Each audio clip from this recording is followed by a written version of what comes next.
时分，廖增春的陶窑燃烧熊熊柴火。学电机出身的他，因缘际会踏入柴烧陶的世界，从此不能自拔。这个窑叫做导焰式的窑，导焰式倒过来的倒。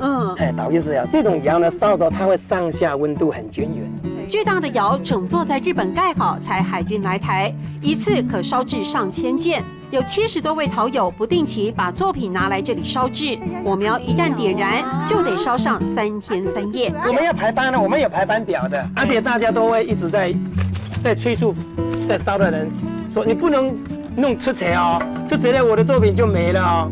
柴烧陶最迷人之处在于会产生千变万化的窑变。手捧独特金银烧是廖增春得意之作。这个就是我们讲的那个叫做结晶的，用放大镜下去看呢，很漂亮的结晶花。哎，那再看过来这边就是银色，你用电窑、瓦斯窑是不可能烧得出来的。装饰陶艺在60到80年代一度鼎盛，每年为台湾带来高达6亿的产值。